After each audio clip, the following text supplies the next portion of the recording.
අපේ කාන්තාවන්ව මේ සොසයිටි එකේ තියලා තියෙන තැන කාන්තාවටත් ඒ වගේ අම්මා කෙනෙකුත් වෙන්න පුළුවන්. එයාගෙම කියලා බිස්නස් එකක් ස්ටාර්ට් කරන්න පුළුවන්. එයාගෙම කියලා අනාගතයක තදන්න පුළුවන්. ඒක තමයි ෆෙමිනිසම් කියලා කියන්නේ. බාධාවලුත් ඔයාගේ හීනේ එක කොටසක්. ඉතින් මන්නම් කියන්නේ ලොකු හිණ දකින්න. ඔයා දැන් ලොකු හිණක් දකිනවනම් ඊටත් වඩා ලොකු හිණක් දකින්න. ඉතින් මම නම් කියන්නේ ලංකාවේ නංගිලාටත් සහ මල්ලිලාටත් මොන දේ වුණත් බය වෙන්න එපා. ඔයාගේ උත්සාහය අතෑරියොත් තමයි පරාජය වෙන්නේ. කොච්චර ඊගොටිස් කොච්චර මමත්වයේ වැඩි පිරිමි හෝ ගෑනු කාන්තාවන් කවදා හරි වැටෙනවා. ඒ වැටෙනකොට අපිට අපිවත් ෂුවර් නැති වෙලාවෙ අපිව ගිව් අප් කරන වෙලාවේ අපිට කවුරු ඕනේ. ඔයාගේ ගෝල්ස් වෙනුවෙන්, ඔයාගේ ඩ්‍රීම්ස් වෙනුවෙන් ඔයා ඉන්ඩිපෙන්ඩන්ට්ලි ලියන්න. කාන්තාවන් වුණාම ටිකක් ග්‍රේස්ෆුල් වෙන්න ඕනේ, කයින්ඩ් වෙන්න ඕනේ. තමන්ට තමන් මුලින්ම කයින්ඩ් වෙන්න ඕනේ. මගේ මතයට අනුව සාර්ථකත්වය කියලා කියන්නේ සැටිස්ෆැක්ෂන් එක.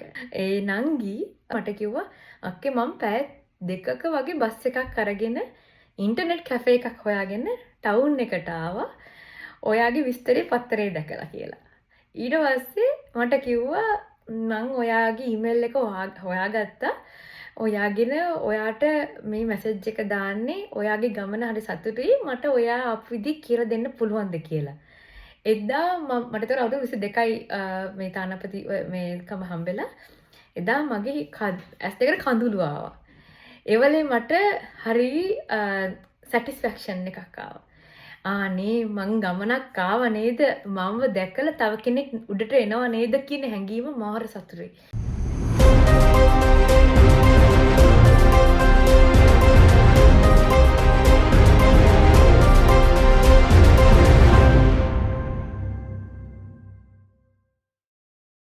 අයිබෝවන් Amazing TV අද කතාවේ විශේෂාංගයත් එක්ක එකතු වෙන ඔබ සියලු දෙනාවම අපි අදත් ඉතාමත් ආදරයෙන් සහ ගෞරවයෙන් පිළිගන්නවා.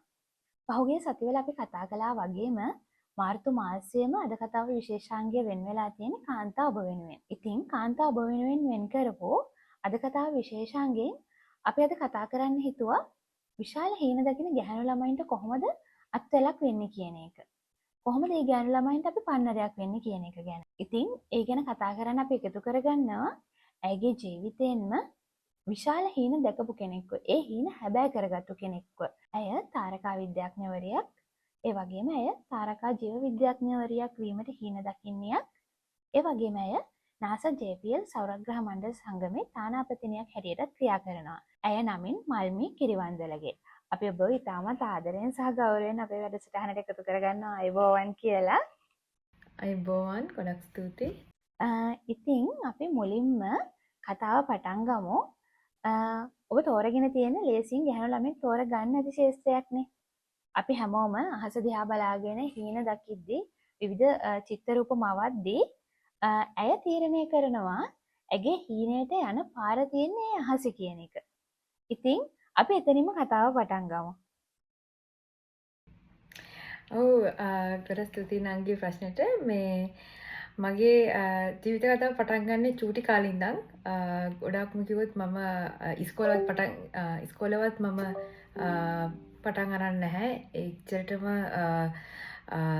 පොඩි මකින මට අවුරුදු 3ක් නැත්නම් 4ක් වගේ මගේ තාත්තා තමයි මට මුලින්ම තරු ගැන කියලා දෙන්න පටන් ගන්න.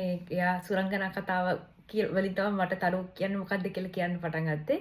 ඉතින් මං චූටි කාලේ බත් කන්න එච්චර කැමති නැති හින්දා මට බත් කවා ගන්න එළියට ගිහිල්ලා තරු පෙන්නන්නේ මේ සුරංගනාවේ ඔයා බත් කන්නේ නැද්ද බත් කනවද කියලා බලන් ඉන්නවා කියලා. ඉතින් ඒකේ තමයි මට පළවෙනි මතකයේ තරුත් එක්ක මම කතා කරන්න ගත්තා. එහෙම තරුත් එක්ක කතා කරන්න ගත්ත මතකයෙන් මම අවුරුදු කීපයක් ගිහලා අවුරුදු 9 වගේ මම පළවෙනි චිත්‍රපටිය බලනවා කොයිමිල් ගයා කියලා.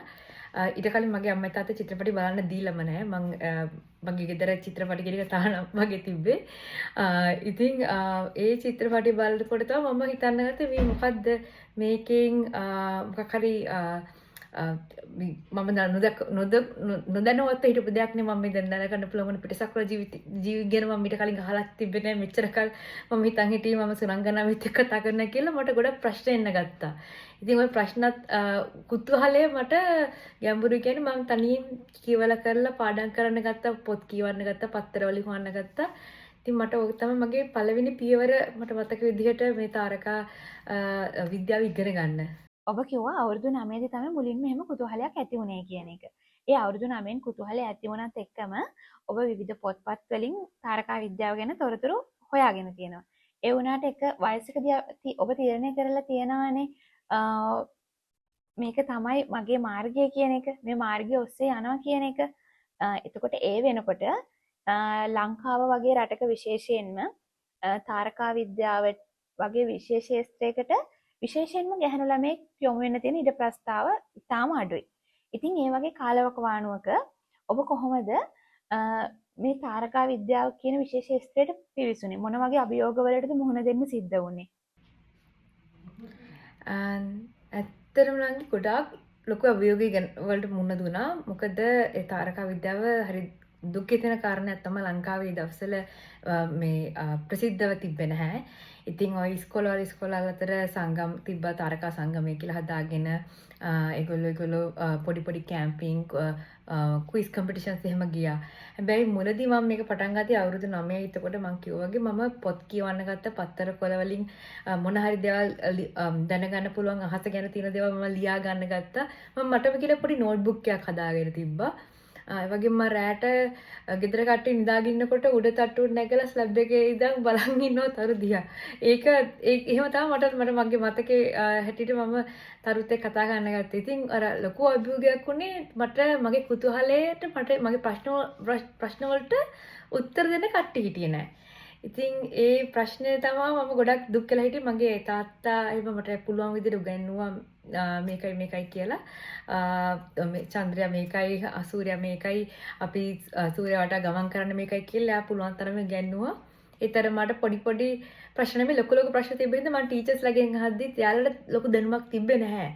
ඉතින් එතකොට ඉන්ටර්නෙට් කියන එකත් හරි නිව්. අපිට ඉන්ටර්නෙට් එකක් තිබ්බේ නැහැ අපේ ගෙදරට. මට මතකයි මම අවුරුදු 12 13 වගේ ඉන්ටර්නෙට් කැෆේ වලට ගිහිල්ලත් මේ කියවන්න ගත්ත ඔන්ලයින් වලින් ආටිකල්ස් ඉදසර ලංකාවේ ඉන්ටර්නෙට් කැෆේ කියලා තිබ්බා. ඉතින් මම ඒවට ගිහලා පෑඩ් එකක් අරගෙන සති අන්තයේදී මේ නාසක ගැනයි මේ ළඟදී හම්බෙච්ච පරීක්ෂණ ගැන කියවන්න ගත්තා. ඉතින් ඔය වගේ අභියෝගවල මුලදී මුහුණ දුන්නා. ඒත් මම නැවතුනේ නැහැ. මේ මගේ කුතුහලය ගොඩක් ගැඹුරට තිබ්බ හින්දා මට හොයාගන්න ඕනේ ප්‍රශ්න වලට උත්තර හොයාගන්න ඕන කියන උමනාව තිබ්බා. අපි ඔබේ විශේෂ ක්ෂේත්‍රය ගැන කතා කළොත් එහෙම ලංකාවේ තවමත් තාරකා විද්‍යාව ඉගෙන ගන්න කෙනෙක්ට ඒ සඳහා තියෙන ඉඩ ප්‍රස්තාව ඉතාමත්ම අඩුයි. පෞද්ගලික ආයතන ගත්තත් ශ්‍රී ලංකා තාරකා විද්‍යා ආයතනයේ ඉගෙන ගන්න පුළුවන්. සහ අතරසී ක්ලාක් මධ්‍යස්ථානයේ ඩිප්ලෝමා ඉගෙන ගන්න පුළුවන් කමක් තියෙනවා මම දන්න තරමින් කොළඹ විශ්වවිද්‍යාලය සහ කැලණිය විශ්වවිද්‍යාලයේ. ඊට අමතරව කවුරුම හරි කෙනෙක් මේ තාරකා විද්‍යාව විශේෂ ක්ෂේත්‍රයට පිවිසෙන කැමැත්තක් තියෙනවා නම් උසස් අධ්‍යාපනය හදාරන්න බලාපොරොත්තුවක් තියෙනවා නම් කොහොමද ඒ අයට ඒ සඳහා පළවෙනි පියවර ගන්න පුළුවන් වෙන්නේ? ගොඩක් හොඳ ප්‍රශ්නයක්. ඇත්තටම ලංකාවේ මං කිව්වා වගේ ලංකාවේ හරි අමාරු පියවරක් ගන්න තාරකා විද්‍යාවම හදාරන්න කියලා හිතුවොත්. හැබැයි එහෙම කියලා පසුබසින්න හොඳ නැහැ. මොකද අපි කොහොමද උනන්දු වෙලා හොයාගන්න ඕනේ ක්‍රමයක්. මම නම් කියන්නේ ලංකාවේ ඉන්න මේ නංගිලා මල්ලට වුණත් කැමැත්තක් තියෙනවා නම් ලංකාවේ O level වලට හොඳට කරගෙන A level වලට සයන්ස් හරි මැත් හරි කරන්න. එහෙම කරලා අර බැචලර්ස් වලට වගේ මේ කැම්පස් සිලෙක්ට් කරගත්තොත් අනිවාර්යයෙන්ම ෆිසිකල් සයන්ස් පැත්තෙන් යන්න. එතකොට කෙමිස්ට්‍රි පැත්තෙන් හරි ෆිසික්ස් වලින් හරි. මම දන්න විදිහට කොළඹ විශ්වවිද්‍යාලයේ තාරකා විද්‍යාව උගන්වනවා දැන්. ඉතින් ඒ වගේ කෝස් එකක් එහෙම කරලා මාස්ටර්ස් හරි PhD වලට වෙන රටකට යන්න තමයි මම කියන්නේ. ඒ අතරතුර ඔය තාම ඉස්කෝලේ ඉගෙන ගන්නවා නම් ඒ නංගිර මල්ලට කියන්නේ ඉස්කෝලෙන් තාරකා සංගමයේ එකතු වෙලා විශ්වවිද්‍යාලේ තියෙන විශ්වවිද්‍යාවල සමහර කරලා ෆ්‍රී ක්ලාසස් කරනවා. සමහර කරලා ඒගොල්ලෝගේ අතර ටූර්නමන්ට්ස්, quiz competitions workshops night camp කරනවා. ඒම කරද්දී අනිවාර්යෙන් ඒවට සහභාගී වෙන්න. මොකද මම අවුරුදු මට මතකයි 13 දී වගේ තමයි මම තාරක සංගමයේට ගොඩක් ගැඹුරු වැඩ කරන්න ගත්තේ මගේ ඉස්කෝලේ විහාර මහදේවි කිරිබත්ගොඩ විහාර මහදේවි බාලිකා විද්‍යාලය තමයි ඉගෙන ගත්තේ. ඉතින් ඒ ඉස්කෝලේදී මම අනිත් ඉස්කෝලවල රෝයල් එකද නාලන්දේ ආනන්දේ හැම ඉස්කෝලේක පවත්වන තාරකා සංගම්වල වැඩසටහන් වලට මමයි මගේ ටීම් එකේ හිටපු මේ නංගිලයි එකතු වෙලා රෑ නයිට් කැම්ප්ස් වලට ගිහිල්ලා කරලා හොඳට ගන්න පුළුවන් උපරිම ප්‍රයෝජන ගත්තා. ඉතින් ඔය අතරතුරදී අපිත් අපේ ඉස්කෝලේ මම 2011 දී තාරකා සංගමේ සභාපති ධූරයට පත් වුණාට පස්සේ අපි ලොකු ඉවෙන්ට් එකක් හොස්ට් කරලා දවස් දෙකක මේ කොළඹ විශ්වවිද්‍යාලයේ ආතසිකලාකේ කට්ටියත් එක්ක එහෙම එකතු වෙලා අපි වැඩසටහනක් කරා අපේ ඉස්කෝලේ ළමයිටයි ඒ වගේම පිට ඉස්කෝලවල ළමයිටයි එන්න කියලා. ඉතින් ඔය වගේ කන්ටැක්ට් නෙට්වර්ක් එකක් හදාගත්තට පස්සේ අර අපිට මට තවත් උනන්දුව කුතුහලයේ තවත් එන්න වැඩි වුණා. දැන් මම දැනගත්තා මම මේ පැත්තරම නැඹුරු වෙලා යනවා කියන එක. ඉතින් ඒ හින්දා මට අර ලංකාවේ අධ්‍යාපනය පැත්තෙන් එහෙම තාරකා විෂය මට ඉගෙන ගන්න අර ඉස්කෝලේ බැරුණාට අර වගේ ක්‍රමයකින් හරි මට ඉගෙන ගන්න පුළුවන් වෙච්ච එකට මම ගොඩාක් සතුටු වෙනවා. ඉතින් අද වුණත් මේ ලංකාවේ එහෙම විෂයකට ඒ තාරකා විද්‍යාව නැති එක දුකයි. හැබැයි ඒත් මේ වගේ ක්‍රම තියෙනවා. ගොඩක්ම ආතසික්ලාක් එකේ මම දන්නේ දැන් ඒක ඒ පාඨමාලාව කරනවද කියන එක. හැබැයි 2010 දී මම සතියක දෙකෙන් දවස් 7ක පාඨමාලාවක් අධ්‍යයනය අපිට ගොඩක් තාරකා විද්‍යාවේ ඉගෙනුවා මේ ආතසික්ලාක් එකකින් වැඩ කරන මේ සයන්ටිස්ට්ලා. ඉතින් මේ වගේ ඔය මොරටු කැම්පස් එකකට ගිහලා ඉගෙන ගත්තා. ඔය වගේ හොයාගෙන යන්න ඕනේ. ඉතින් ඔපචුනිටිස් ලංකාවේ එනකන් ඉන්න හොඳ නැහැ. කොහොම හරි ලංකාවේ දැන් තාක්ෂණයේ දියුණු හින්දා පිට රටවල වල උනත් ඔන්ලයින් අරහා ලංකාවේ ශිෂ්‍යයන්ට සිසුවියන්ට අනිවාර්යයෙන්ම තාරකා විද්‍යාව සමුළුම් වලට සහභාගී වෙන්න පුළුවන්. මේ රටවල වලට යන්න නැතුව ඔන්ලයින් හරි පුළුවන්. ඉතින් මම ඉතින් කියනවා ඒ වගේ අභියෝග කරන දුක් වෙන්නේ නැතුව මේ පුළුවන් තරම් උත්සාහ කළා පාටිසිපේට් වෙන්න මේ වගේ ඉවෙන්ට්ස් වලට කියලා. බොහොම ස්තුතියි ඔබේ අත්දැකීම් බෙදාගත්තට. මම හිතනවා අලුතින් කවුරු හරි කෙනෙක් මේ විශේෂ ශාස්ත්‍රයට කැමැත්තක් දක්වනවා නම් ඒ අත්දැකීම් බෙදා ගැනීම ඒ අයට ගොඩක්ම වැදගත් වේවි කියන එක. ඒ වගේම තමයි අපි කාන්තා දිනය තේමා කරගෙන මේ වැඩසටහන කරන නිසාත් මම මෙහෙම අහන්න හිතුවා. අභ්‍යවකාශ විද්‍යාව, තාරකා විද්‍යාව කියන්නේ බොහෝ වෙලාවට මේල් ඩොමිනන්ට් ඉන්ඩස්ට්‍රීස්. ඒ කියන්නේ පුරුෂයන් මූලික කරගත්තු විශේෂ ශාස්ත්‍ර. නමුත් ඒ වගේ විශේෂ ශාස්ත්‍රයක ඔබ ලංකාවේ ඉඳලා නිව්යෝක් වලට මූව් වෙලා වුණත් තමන්ගේ හීනවලට යන්න වැඩ කරලා තියෙනවා. තමන්ගේ අභියෝග ජය අරගෙන තියෙනවා. ඉතින් ඒ වගේ වටපිටාවක කොහොමද මෙච්චර සාර්ථකව මේ ගමන යන්න ලැබුණේ ඔබට? ඇත්තටම නංගි ඒකත් හොඳ ප්‍රශ්නයක්. මෙහෙමයි මගේ ෆීල්ඩ් එක තාම අලුත් වගේ ගොඩක් කාන්තාවන්ට. ඇත්තටම අලුත් හින්දාම දන්නෙත් නැහැ. ගොඩක් කට්ටිය මේ වගේ ෆීල්ඩ් එකක් තියෙනවා කියලා දන්නෙත් නැහැ.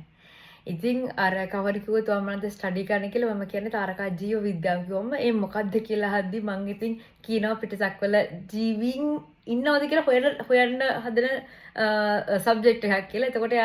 එතකොට තමයි එහෙමද කියලා දන්නේ. හැබැයි ඉතින් මෙහෙමයි ලොකුම ප්‍රශ්නේ වෙන්නේ මේකට අපේ කල්චර් එකේ අපේ මේ කාන්තාවගේ ඇමරිකාවේ හෝ වේවා වෙන රටක ලංකාවේ හෝ වේවා අපේ කාන්තාවන්ව මේ සොසයිටි එකේ තියලා තියෙන තැන අපිව තියලා තියෙන්නේ අවුරුදු 18 දී හයි ස්කූල් ඉවර වෙලා කැම්පස් ගියා නම් කැම්පස් ගිහිල්ලා අවුරුදු 4ක් පස්සේ කැම්පස් එකෙන් අවුට් වුණාට පස්සේ රස්සාවක් කරනකොට කසද්ද බඳින්න ඊට පස්සේ ළමයි හම්බ වෙනවා ඊට පස්සේ ඔයාගේ ජීවිතේ හරි. ඔයා අම්මලා තාත්තලා සතුටු කරා. අන්න ඒක තමයි කන්සෙප්ට් එකනේ. ඉතින් ඕක පෙලක් අම්මලා තාත්තලා ඕකට විරුද්ධම නැහැ පෙලක් අම්මා තාත්තලා ඒකම වෙන්න ඕනේ නේ. ගොඩක් මම දන්නවා මම උගන්වනවා ඔන්ලයින් මේ තර්ක විද්‍යාව සමහරක් ළමයිට මගේ කියන්නේ ලංකාව විතරක් නෙමෙයි වෙනත් රටවල් වලින් ඔය ඉන්දියාව පාකිස්තානෙන් එහෙම මගේ ක්ලාසස් වලට එනවා. ඒ ළමයිට ගොඩක් ලොකු අභියෝගයක් වුණේ යාළගේ පවුලෙන් වැටිච්ච තහනම්. ඉතින් ඒ තහනම හින්දා යාළට ඉදිරියට යන්න ගොඩක් අමාරුයි. ඒකින්ද තමයි පිරිමි පාර්ශවයේ වැඩි මේ වගේ සබ්ජෙක්ට් වල. ගෑනු කාන්තාවන්ට තියෙන එකම ගැටලුව ඔන්න ඔතන. අපිට හැමෝම හිතන්නේ අපිට බෑයි කියන එක. අපි කකුල තියලා ඉස්සරහට යන්නත් කලින් මෙයාට බෑ. මෙයා තව ටික කාලයක් ගියට පස්සේ අම්මා කෙනෙක් එනවා. මෙයා මේක රස්සාවෙන් අයින් ඉන්නේ. මෙයාට මුකුත් කරන්න බෑ අන්න ඒක. ඔන්න ඔතනදී තමයි ඔය ෆෙමිනිසම් කියන අර්ථය එන්නේ. එයාලා හිතන්නේ පෙරක් කට්ටිය හිතනවා ෆෙමිනිස්ම් වුණාම ඒකේ මොකද්ද? ඒකේ තේරුම මොකද්ද? උණයි කියලා නිකන් ඔය ලොක්ෙක් නෙමෙයි. ෆෙමිනිසම් එක කියන්නේ සාමාන්‍යයෙන් පිරිමියා කොහෙද එතනට පිරිමියාට පුළුවන් නම් එයාගේ ජීවිතේ එයා තාත්තා කෙනෙක් වගේ ඉන්නවා සහ ස්වාමි පුරුෂයෙක් වගේ ඉන්නවා සහ එයාම කියලාගේ කම්පැනි එකේ බොස් වෙන්න පුළුවන් නම් පිරිමියාට කාන්තාවටත් ඒ වගේ අම්මා කෙනෙකුත් වෙන්න පුළුවන්. එයාගෙම කියලා බිස්නස් එකක් ස්ටාර්ට් කරන්න පුළුවන්. එයාගෙම කියලා අනාගතයක තදන්න පුළුවන්. ඒක තමයි ෆෙමිනිසම් කියලා කියන්නේ. ඉතින් මම මගේ මේ ෆීල්ඩ් එකට එනකොට ගොඩාක් අභියෝගයක් වුණේ පෙලක් ප්‍රොෆෙසර්ස්ලා මට හොඳ ප්‍රොෆෙසර්ස් ඉතින් පෙලක් කට්ටිය මට උදව් කරන්න උමනාවක් දැක්වේ නැහැ. මොකද එයාලා හිතුවේ මම නිකන් කුතුහලයක් තියෙන ඉඳ මම රිසර්ච් පැත්තට ඇවිල්ලා ඒත් අවුරුදු 3ක් 4ක් පස්සේ මගේ රිසර්ච් එක පබ්ලිෂ් කරලා ගියාට පස්සේ මම යන්න මෙයයි කියන එක තමයි යාළගේ මනසේ තිබ්බේ. මොකද මට උගන්නපු ප්‍රොෆෙසර්ස්ලාත් මගේ දෙමව්පියන්ගේ වයසේ ඇමරිකාවේ වුණත්. ඉතින් යාළා ගිරුත් මේල් ඩොමිනන්ට් එක වැඩි. ඉතින් අර මගේම කැම්පස් එකේ මාත් එක්ක ඉගෙනගත්ත යාළුවෝ පිරිවි යාළුවෝ වුණත් අද දුකයි කියන්නේ ඒත් මං එයාලා මාස්ටර්ස් වලින් ඉවර වෙලා එයාලගේ ජීවිත හදාගෙන පෙලක් කට්ටිය ෆිසික්ස් වගේ සබ්ජෙක්ට් එකක් එයාලගේ මාස්ටර්ස් වලට කරාට එයාලා දැන් වෙන රස්සාවක් කරන් ඉන්නවා. එයාලට ඉදිරියට යන්න අර උමනාවක් නැහැ වගේ. ඉතින් අර උනන්දු උමනාව තියෙනවා නම් තමන්ගේ ගෑනු හෝ වේවා පිරිමි හෝ වේවා යන්න පුළුවන් එකට යන්න ඕනේ. ඉතින් මට එක උදාහරණයක් දෙන්නම්. මගේ කැම්පස් එකේ අපේ තිබ්බ ලොකු රිසර්ච් ප්‍රොපෝසල් එකක් ලියලා අපිට ඒකට පොලිස් ස්කෝලර්ෂිප් එකක් දෙනවා. ඒකට තනින් ඉන්ඩිවිජුවල් වැඩ කරන්න ඕනේ. මගේ ක්ලාස් එකේ ෆිසික්ස් ක්ලාස් එකේ ගෑල් ළමයි දෙන්නයි හිටියේ. මමයි තව යාළුවෙකුයි. අපේ ටර්ම් එක විත්ඩ්‍රෝ කරන්න විත්ඩ්‍රෝ පීරියඩ් එකක් තියෙනවා සෙමෙස්ටර් එක ඉවර වෙන්න. දැන් ප්‍රොජෙක්ට් එක සබ්මිට් කරන්න දවස් දෙකකට කලින් මගේ යාළුවට එයාට ප්‍රෙෂර් එක වැඩි, ටෙන්ෂන් එක වැඩි. මොකද එයාට බය හිතුණා එයාට කරගන්න බැරි වෙයි කියලා. එයා අන්තිම මොහොතේදී බෑකප් වුණා. ඒ වෙලාවේදී මම තනියෙන් මම විතර එකම ගෑල්ලා මට හිටියේ මේ ක්ලාස් එකේ. ඒ ප්‍රොපෝසල් එක ලොකු ඉම්පෝර්ටන්ට් ප්‍රොජෙක්ට් එකක් වුණා මගේ NASA එකට. මම NASA තානාපතිවරයෙක් විදිහට ඉදිරිපත් කරනකොට ඒ ප්‍රොපෝසල් එක තමයි මම ඉදිරිපත් කළේ. ඉතින් මම එදා බෑකප් වුණා නම් මගේ යාළුවා වගේ අද මම මෙතන නැහැ. මගේ යාළුවා බෑකප් වුණේ. එයා හිතුවා එයාට කරගන්න බැරි වෙයි කියලා. මොකද එයා හිතුවා එයාගේ ප්‍රොෆෙසර් එයාව අයින් කරයි. මොකද මේක හරියන්නේ නැහැ කියලා එයාලා හිතන ඉඳලා කියලා. ඒ වුණාට අපි අපේ රිසර්ච් එක ප්‍රසන්ට් කරද්දී හරි කොන්ෆිඩන්ට්ලි හරි හිතට ශක්තිය අරගෙන බය නැතුව ගේමට යනවා වගේ ඔයාට පුළුවන් නම් මටත් පුළුවන් කියන මත්තෙන් තමයි කරන්න ඕනේ. ඉතින් මම එහෙම කරලා තමයි මගේ ප්‍රොජෙක්ට් එක සහ තව එක බොයි කෙනෙක්ගේ ප්‍රොජෙක්ට් එකක් විතර ඇක්සෙප්ට් කළේ. ඊට පස්සේ තමයි අපි වෙන වෙන ස්ටේට්ස් වලට ගිහලා වෙන වෙන ප්‍රාන්ත වලට ගිහලා ඒක ප්‍රසන්ට් කළා යොකලා. ඉතින් ඒ දවස්වල මගේ කැම්පස් එකෙන් මාව සිලෙක්ට් කරලා පස්සේ පොඩ්ඩක් මගේ නම එහෙම ගියා අපේ කැම්පස් එකේ. මොකද මේගොල්ලෝ මේ ඇමරිකාවේ ගොඩක් ඩයිවර්සිටි එක තියෙන හින්දා අර මම වගේ සවුත් ඒෂියන් ලුක් එකක් තියෙන කෙනෙක් මේ වගේ ප්‍රොජෙක්ට් එකකට පළවෙනියට මත ගහන එකත් එයාලට පොඩ්ඩක් පුදුමයක් වුණා. ඉතින් ඒ හින්දා අර මයිනොරිටි පැත්තිනුත් මාව සලකන්න ගත්තා. මං එච්චර ඒකට හිතුවේ නෑ. මට උනේ මේක කරගන්න ඕනේ. මේක මං ඒතකොට නාස ගැන හිතුවෙත් නෑ. මං දැනන් හිටියේ නාසකට මට ලං වෙන්නවක්වත් බෑ කියන එක. හැබැයි එදා මම කාන්තාවක් කියලා මම ටෙන්ෂන් ගන්න නැතුව මට ෆයිට් කරන්න බෑ කියලා හිතන්න නැතුව මට හොඳට මේක කරගන්නවා දියුණු හෝ වේවා ඇක්සෙප්ට් වුණා හෝ වේවා මම මගේ ප්‍රොජෙක්ට් එක කරනවා කියන මතේ මම ගියේ හින්දා මට හිතෙනවා එතනදී මම උඩට ආවා මම හිතනවා මම අර ගිව් අප් කරපු නැති එක ගොඩක් ලොකු හොඳ දෙයක් වුණා ඒ දවස්වල. ලංකාවෙන් පිටතට ගිහිල්ලා වෙනම සංස්කෘතියක වෙනම ගති පැවතුම් තියෙන මිනිස්සුත් එක්ක ඉන්න ගමන් තමයි ඔබේ හීනවලට ගිහිල්ලා තියෙන්නේ. ඉතින් මම දැනගන්න කැමතියි. වර්තමානයේ වෙන විට ගෑනු ළමයි අපි කියන්නේ ලොකු හීන දකින්න පටන් අරගෙන තියෙනවා. ඉතින් එහෙම දකින්න ගෑනු ළමයින්ට ඔබට මොනවද කියන්න තියෙන්නේ? ඒ කියන්නේ ලංකාව වගේ රටක ඉන්නවනම් විශේෂයෙන්ම අනිවාර්යයෙන්ම පෞල් පරිසරයෙන් සමාජයෙන් එන බාධා එක්ක තමයි එයාලට ඒ හීනවලට යන්න වෙන්නේ. ඉතින් එහෙම ගෑනු ළමයින්ට ඔබට දෙන්න තියෙන පණිවිඩය මොකද්ද? ඇත්තටම ගොඩක් සතුටු යහන්න ලොකු හීන දකින්නයි කියන එකත්. මොකද ගොඩක් ගෑනු ළමයි ලොකු හීන දකින්න බය නැති කෙනෙක් ලොකු හිණ දකින්න දන්නේ නැහැ. මොකද එයාලට උගන්වලා නැහැ ලොකු හිණ දකින්න පුළුවන් කියන එක. ඒකත් එයාලගේ පොඩි කාලේ ඉඳන්ම දැනුම් තේරුම් තියෙන කාලේ ඉඳන් එයාලා දෙමාපියන් එයාලා රැක බලාගෙන හදපු විදිය අනුව තමයිකට එයාලට හිතන්න පුළුවන් මට ලොකු හිණක් කියන එක දකින්න බෑ. මගේ ගෙදර වත්කමක් නැහැ. ඉතින් ඒ වත්කමත් එයාලට ලොකු ප්‍රශ්නයක් වෙන්න පුළුවන්. මගේ අම්මට තාත්තට සල්ලි නැහැ මම කැම්පස් යවන්න. අන්න ඒ හින්දා එයාලා හිණ දකින්නත් කලින් හිණ බිඳලා දානවා. ඉතින් මගේ දෙමාපියන්ටත් වත්කමක් කියලා ලොකු දෙයක් තිබෙන්නේ නැහැ. මට මේ බොරු කියන්න ඕනේ නැහැ. ඒගොල්ලොත් මුලදී හිතා ගන්න බැරුණා මේ මොකද මට මේ වෙලා තියෙන්නේ තරුත් එක්ක පිස්සුවක් ඇදිලා මොනවද මෙයා මේ කියන්නේ මේ අපි හිතුවේ මෙයා මේ මම ඩාන්සින් කරේ මම බුදුවත සර්ගාව ඩාන්සින් කරපු හින්දා එයාලා හිතුවේ මම ඩාන්සින් පැත්තට යයි කියලා. ඉතින් එකපාරට මම මේ 360ක් අනිත් පැත්තට කරගෙච්ච එක අපේ ගෙදර හැමෝටම මේ ඩිං වෙච්ච දෙයක්. ඒ වුණාට මං හිතනවා මම කොහොමරි මම දැනන් හිටියේ නෑ මගේ හීනේ කොච්චර දුරට මට යන්න පුළුවන් වේද කියන එක. පටන් ගද්දි ඒක දැනන් හිටියේ නෑ. හැබැයි මගේ හිතේට මට ආවා යයි කොහොම හරි යයි මම මොකක් හරි හොයාගෙන කොහොම හරි මගේ තැනට යයි මම දන්නේ කොහොමද යන්නේ කියන එක. හැබැයි මම යයි කියලා හිතුවා. ඉතින් ඕක තමයි මගේ පළවෙනි මේක තමන්ගේ හෘද සාක්ෂියට තමන් පොඩ්ඩක් අහුම්කම් දීලා හා කියලා කියන්න ඕනේ. හීනට බය වෙන්න එපා. හීන දකින්න. ඒ හීනේ ඔයාගේ හීනේ විතරයි. ඒ හීනේ ඔයාට විතරයි මේ ලෝකේ තියෙන අයිතිය තියෙන එකම දේ. ඒ හින්දා ඒක තවදුරටත් මම වань එක ලස්සනට පාට කරන්න. ලස්සන මතකයන් හිටවන්න. ප්‍රශ්න ඔය හීනට බාධා නම් ඒ ඕන තරම්. ඒ හීනට බාධා එන තරමට තමයි හීනේ අන්තිම කොටසට ගියාට පස්සේ පිටපස්සෙන් බලද්දි කොච්චර ලස්සනද කියලා තේරෙන්නේ. ඉතින් මේ බාධාවලුත් ඔයාගේ හීනේ එක කොටසක්. ඉතින් මන්නම් කියන්නේ ලොකු හිණ දකින්න. ඔයා දැන් ලොකු හිණක් දකිනවා නම් ඊටත් වඩා ලොකු හිණක් දකින්න. ඒකට කියන්නේ කෑදරකම හින්දා නෙමෙයි. මොකද ඒකට කියන්නේ තමන්ගේ තියෙන ශක්තිය හින්දා. තමන්ගේ තියෙන නොපසුවට උත්සාහය හින්දා. ඒ හින්දා ඔයාගේ හීනට ගිහිල්ලා ඔයා සතුටින් නම් ඔයා ඉන්න තැන මම හරි මම කරගත්තා මම තැනකට ආවා කියන අන්න ඒ හැඟීම තමනන්ගේ ඔයාගේ හීනේ ඔයා සැබෑ කරගත්තයි කියන එක. ඒක තමයි ඔයාගේ ජයග්‍රහණය. ඔයාට තව ලොකු හීන නැතිව නම් මම හරි මට මේක තමයි මගේ සැටිස්ෆැක්ෂන් එක කියලා හිතනවනම් ඔයා වගේ හීන සැබෑ කරගෙන ඉවරයි. ඉතින් මම නම් කියන්නේ ලංකාවේ නංගිලටත් සහ මල්ලිලටත් මොන දේ වුණත් බය වෙන්න එපා. ඔයා අද පටන් ගන්නේ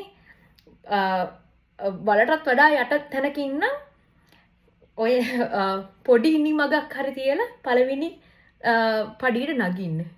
ඊට පස්සේ තව ඉනිමගක් තියලා පඩියට නගින්න. හැබැයි කවදාක්වත් වගේ උත්සාහය අත්හරින්න එපා. ඔයා උත්සාහය අත්හැරියොත් තමයි ඔයා පරාද වෙන්නේ. ඒක විතරයි තියෙන එකම පරාජය. වෙන කිසිම දෙයක් පරාජයක් එන්නේ නැහැ. ඔයාව කොච්චර කට්ටියත් කකුලෙන් ඔව ඇදලා පල්ලෙහාට දැම්මත් ඔයාගේ උත්සාහය අතෑරියොත් තමයි පරාජය වෙන්නේ. ඒක තමයි මට කියන්න තියෙන එකම දේ. හීන දකින්න ලොකු හීන දකින්න ඔබ හරියන්නේ නැහැ කියලා හිතුවොත් නෑ කොහොම හරි හරියයි කවදාරි හරියයි කියන මත්තෙන් හීන දකින්න. ඒ වගේම තමයි මම අහන්න කැමති ඔබ ඉන්නේ වෙනස් විෂය ශාස්ත්‍රයක. සාමාන්‍යයෙන් අපිට හුරු පුරුදු නැති විෂය ශාස්ත්‍රයක. ඒ වගේම තමයි ගොඩක් අඩු වයසින් ඔයාගේ හීනවලට ජයග්‍රහණවලට ගිහිල්ලා තියෙනවා. ඉතින් ඒ වගේ තත්ත්වයක තව කෙනෙක්ට හිතන්න පුළුවන් මෙයා සාමාන්‍ය කෙනෙක් නෙවෙයිද? මෙයා අමුතු කෙනෙක්ද? එහෙම හිතන කෙනෙක්ට ඔබට මොකද කියන්න තියෙන සාමාන්‍ය කාන්තාවක් විදියට? විද්‍යාලෝකෙන් එළියට ආවම මල්මි කියන සාමාන්‍ය කාන්තාව ගැන මොන වගේ දෙයක්ද කියන්න තියෙන්නේ? මල්මි කියන්නේ හරි සරල කෙනෙක්. ඒක හරි සරල කෙනෙක්. හැබැයි ගොඩක් දඟයි. ගොඩක් දඟයි. සහ ටිකක් මොරන්ඩුයි. අර කවුරු කිව්වොත් ඔයාට මේක කරන්න බැයි කියලා හිත යටින් පොඩ්ඩක් ඉන්න මං කරලා පෙන්නන්නම් කියන එකක් තියෙනවා. හැබැයි කෙලින් කතා කරන කෙනෙක්. මම හංගගෙන ඉන්නේ නෑ. ඒ කියන්නේ හංගන දෙයක්වත් නෑ. අර කෙලින් කතා කරන. හැබැයි මමත් මාව පිළිගන්නේ තාම මම ජීවිතේ ශිෂ්‍යයෙක් කෙනෙක්. ඒ කියන්නේ මම ස්ටුඩන්ට් for a life. ඒකේ තේරුම තමයි මම හැමදේම ඉගෙන ගන්න ටිකක් ආස කෙනෙක්. හැම පැත්තක්ම ඉගෙන ගන්න ආස කෙනෙක්. ඉතින් මම හිතනවා මේ තාරකා විද්‍යාව විතරක් නෙමෙයි තාරකා ජීව විද්‍යාව විතර නෙමෙයි මම වෙන මට කැමති කරන මට කුතුහලයක් වෙන හැමදේම මට ඉගෙන ගන්න ඕන කියලා උඹනාව ආසාව තියෙන හින්දා මම ඔක්කොම ඉගෙන ගන්න කෙනෙක්. ඉතින් මම අනිවාර්යෙන් ලයිෆ් ලොන්ග් ස්ටුඩන්ට් කියලා එක තමයි මම කියන්නේ. හරි සිම්පල් සරල කෙනෙක් විදිහට තමයි මම හිතන්නේ මම කියන්නේ. ඒ වගේම තමයි අපි වර්තමානයේදී ගොඩක් අහන්න දකින්න ලැබෙනවනේ මේ ඉන්ඩිපෙන්ඩන්ට් වුමන් කියන සංකල්පය. ඒක ඔබට දැනෙන්නේ කොහොමද? මම කියන්නේ අපි මං හිතනවා ඉන්ඩිපෙන්ඩන්ට් කියන වචනයත් අපි නිර්වචනය කරනවා වැරදි කියන එක. ගොඩක් වෙලාවට මේ වර්තමාන පරපුරේ ගෑනු ළමයි හිතනවා ඉන්ඩිපෙන්ඩන්ට් වුමන් කෙනෙක් කියන්නේ මට කවුරුත් ඕනේ නැහැ මට කාවත් එපා මට තනියෙන් මගේ ගමන යන්න පුළුවන් කියන එහෙම විශ්වාසයක් තියෙන එක අනිවාර්යෙන්ම හොඳයි. ඒ වුණාට එහෙම කරන්න පුළුවන්ද? එහෙම කරන එක ලේසියිද? එමේ ඉන්ඩිපෙන්ඩන්ට් වුමන් කියන කතාව ඔබට අනුව දැනෙන්නේ කොහොමද? ඒක ඇත්තටම හොඳ ප්‍රශ්නයක්. මෙහෙමයි ඉන්ඩිපෙන්ඩන්ට් කියන්නේ තමන් තනියෙන් මම ජීවිතේ හැමදේම අතහැරලා තනියෙන් ඉන්නවා කියන එකම නෙමෙයි. ඉන්ඩිපෙන්ඩන්ට් කියලා කියන්නේ මගේ ඔයා බැඳලා නම් ඔයාගේ හස්බන්ඩ් ඉන්නවා. මට පවුලක් තියෙනවා. මට මගේ දෙමව්පියෝ ඉන්නවා. හැබැයි ඒගොල්ලෝ හිටියට මම මගේම කියලා වෙනම කෙනෙක්. මගේ ජීවිතේ ගන්න තීරණ හැම දෙයක්ම ගන්නේ මම හිතලා ඒ තීරණවල ප්‍රතිඵලත් මගේ අතේ තියෙන්නේ. my choice my feelings ඒ වගේ. හැබැයි ඉන්ඩිපෙන්ඩන්ට් කියලා අර ටිකක් අර මමත්වේ වැඩි වෙලා මේ ඒ වගේ හැසිරෙන්නත් හොඳ නැහැ. එහෙමත් කරන්න හොඳ නැහැ. මම නම් කියන්නේ තමන්ට පෙරක් වෙලාවට තමන්වත් ඩවුට් වෙන අවස්ථා තිබිලා තියෙනවා. මේ ජීවිතේ කියන්නේ අන්න ඒ වගේ කෙනෙක්. කොච්චර ඊගොටිස් කොච්චර මමත්වයේ වැඩි පිරිමි හෝ ගෑනු කාන්තාවන් කවදා හරි වැටෙනවා. ඒ වැටෙනකොට අපිවත් ෂුවර් නැති වෙලාවෙ අපිව ගිව් අප් කරන වෙලාවේ අපිට කවුරු ඕනේ. පෙලක් කටියට තමන්ගේ දෙමාපිය වෙන්න පුළුවන්, යාළුවා වෙන්න පුළුවන්, සැමියා වෙන්න පුළුවන්, නැත්නම් භාර්යාව වෙන්න පුළුවන්. එහෙමත් නැත්නම් බලු පැටිය තමන්ගේ ගෙදර ඉන්න බලු පැටියා වෙන්න පුළුවන්. ඒ වගේ කවුරු කෙනෙක් අපිට ඕනේ. ඉතින් එහෙමත් නැත්නම් ඔයා විශ්වාස කරන ඔයාගේ ආගම දහමත් වෙන්නත් පුළුවන්. ඉතින් 100% ඉන්ඩිපෙන්ඩන්ට් ඔයාට ඔයාගේ ගෝල්ස් වෙනුවෙන් ඔයාගේ ඩ්‍රීම්ස් වෙනුවෙන් ඔයා ඉන්ඩිපෙන්ඩන්ට් ලියන්න. මොන බාධක ආවත් මම අම්මා කෙනෙක් තමයි. ඒ වගේ කවදා හරි මම ඒ වගේ අම්මා කෙනෙක් වුණොත් මම මටම කියලා බිස්නස් එකක් හදා ගන්නවා. ඒක තමයි මගේ ජීවිතේ මට තියෙන මගේ හැකියාවට මාව කොහොම හරි මම කරගත්ත කියන තැනට එනවා. මොකද සමහරවිට මගේ ජයග්‍රහණ දැකලා මගේ දරුවත් මම වගේ එයාගේ දියුණුව බතා මේ වැඩ කරන්න පටන් ගනි පොඩි කාලේ ඉඳන්ම. අන්න ඒකට තමයි ඉන්ඩිපෙන්ඩන්ට් කියලා කියන්නේ. නැතුව මේ මට කවුරුත් ඕනේ නැහැ, මට දෙමාපියන් ඕනේ නැහැ, හස්බන්ඩ් ඕනේ නැහැ, වයිෆ් ඕනේ නැහැ, ළමයි ඕනේ නැහැ, මම තනියෙන් ජීවත් වෙනවා කියලා යන්නේ එක ඇත්තටම කිව්වොත් චයිල්ඩිෂ්. නැත්නම් අර ළමයි හිතේ චූටි ළමයි හිතෙන් රණ්ඩුවක් කියලා මේ අර දුක් හිතලා ඈත්තලා යන වගේ කැරක්ටරයක්. එහෙම වෙන්න හොඳ නැහැ. කාන්තාව වුණාම ටිකක් ග්‍රේස්ෆුල් වෙන්න ඕනේ, කයින්ඩ් වෙන්න ඕනේ. තමන්ට තමන් මුලින්ම කයින්ඩ් වෙන්න ඕනේ.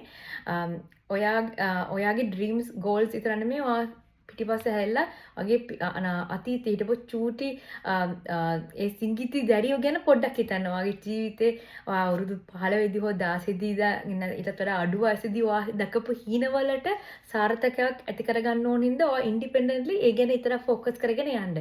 එතනින් එහා ජීවිතය ගැන පෞද්ගලික ජීවිතය හෝ තමන්ගේ රස්සාවේදී හෝ හැමෝමත් එක්ක එකටව නැගිටින්න. ඔයා ඉන්ඩිපෙන්ඩන්ට්ලි නැගිටිනකොට අනිත් කට්ටියත් ඔත් එක්ක නැගිටවන්න උදව් කරන්න. එයාලටත් අත දෙන්න. ඒ නැගිටින්න ජීවිතේ ජය ගන්න කරගන්න පුළුවන් කියන එක එයාටත් පේනන ගොඩක්ම අනිත් කාන්තාවන්ට. මොකද පෙලක්කට් කාන්තාවන් මම කිව්වා වගේ ඉස්සෙල්ලා හීන දකින්න දන්නේ නැහැ. හීන කියන එක ලොකු හීන කියන දකින්න දන්නේ නැහැ. එයාලටත් ඒ දකින්න උගන්වන්න. ඔයාට පුළුවන් කියලා එයාලට කියලා දෙන්න. එතකොට එයාලත් ඔයාගෙන් ඩිපෙන්ඩ් වෙනවා. හැබැයි එයාලා ඉන්ඩිපෙන්ඩන්ට්ලි නැගිටිනවා. අන්න එක තමයි මම හිතන ලොකුම වෙනස. මං හිතනවා ඒ කතාව ඔබ හරිම ලස්සනට හරිම හරවත්ව පැහැදිලි කළා කියන එක. ඒ වගේම අවසාන වශයෙන් මං අහන්න කැමති. කාන්තාවක් විදියට හින දකින්නයක් විදියට හින හැබෑ කරගත්තු කෙනෙක් විදියට සාර්ථකත්වය නිර්වචනය කරන්න කිව්වොත් කොහොමද ඔබ සාර්ථකත්වය නිර්වචනය කරන්නේ?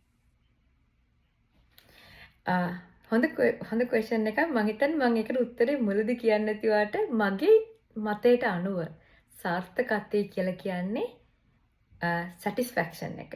එහෙම නැත්නම් හරි මම එතනට ඇවිල්ලා ඉවරයි.